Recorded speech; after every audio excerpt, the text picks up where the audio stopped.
Doug MPA back on another video. So we're gonna keep going with the Bud Light Anheuser-Busch fiasco here, and unfortunately, it didn't just affect the company. A lot of the independent distributors are feeling the squeeze too, and they're actually getting pushback from people out in the community. This headline says Bud Light truck drivers have been flipped the bird, called bad words in wake of Dylan Mulvaney fiasco. And this just goes to show you, Anheuser-Busch, they really didn't think about what they were doing and how much a dumb decision like the one they made at the beginning of April, what it was gonna the ripple effect of what it was gonna cause. So let's read the story about what's going on with the Bud Light distributors. Before I do that, hit the like button on the video, subscribe to the channel. I really appreciate it. It shows you support me and what I'm doing over here. And let's get into this article. It says, truck drivers who deliver Bud Light have been flipped the middle finger and vendors have been called bad words, according to beer distributors reeling from the slumping sales in the wake of the Dylan Mulvaney fiasco. Several top officials at beer distribution companies told ABC News they've been put in an untenable position by Bud Light's St. Louis-based parent company Anheuser-Busch, which has seen its sales of its top brands fall 6 consecutive weeks until the April 1st since the April 1st tie-up with a trans influencer. And guys, it is May 26th when I'm filming this video. It is Memorial Day weekend. I said if things keep going the way they're going, that at the end of this weekend, Bud Light and Budweiser could drop from the #1 spot of American beers. So I'm gonna keep an eye on that at the end of this weekend and see how that turns out. Aside from harassing truck drivers, distributors have faced intentional collisions from shopping carts as they drop off Bud Light, and vendors have been called gay beer salesmen. God, guys. Officials for the family-owned businesses told the outlet. I feel like my main supplier has put the wholesalers and their employees in a really bad spot, said one Anheuser-Busch beer distributor told ABC News. It's frustrating. And that's the thing. These are just hardworking guys doing their jobs. Guys, don't go out there and show any kind of abusive behavior towards these guys. Come on. They're just trying to do their jobs like everybody else, And they had no say in Anheuser-Busch making that ad. None at all.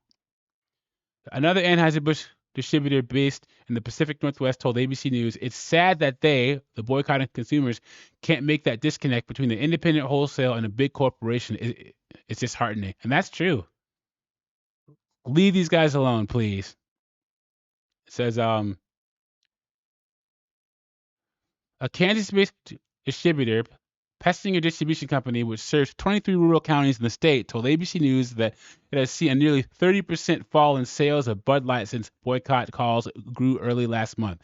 Anson Fredericks, an executive who left Anheuser-Busch InBev last year, told ABC's the biggest losers here are the 500 independent businesses in the U.S. that distribute Anheuser-Busch products.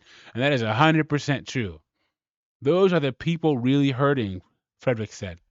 Matt Pastinger, the owner of the distributor, told ABC News that he has seen a 2% drop in revenue since the Mulvaney social media post went viral.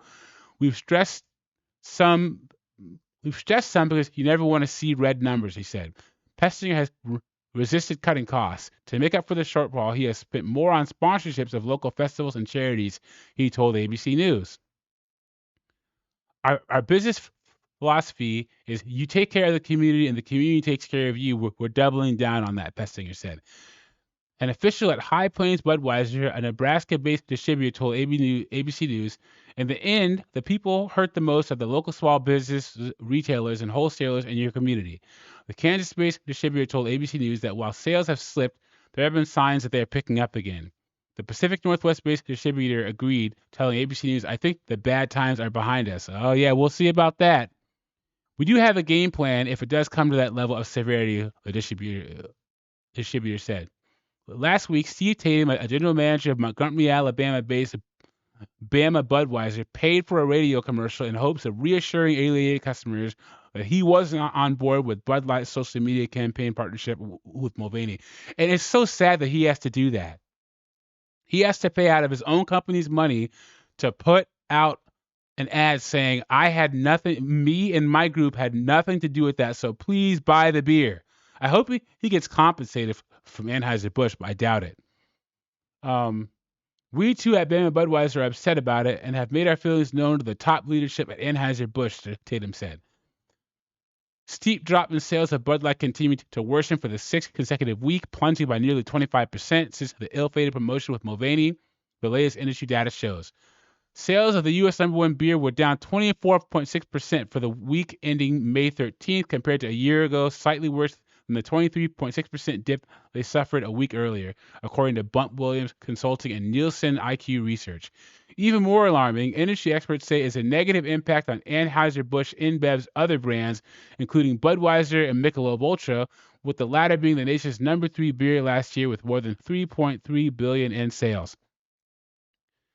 This boycott's not going anywhere anytime soon. And guys, don't harass these distributors. They had nothing to do with this, and I can only imagine uh, what happened when they found out that boycott was going to start.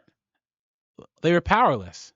So anyway, we're going to keep tabs on this whole thing, especially after Memorial Day weekend. Will Bud Light and Budweiser drop from the #1 spot? We shall see. Like the video, subscribe to the channel, and I'll catch you on the next one.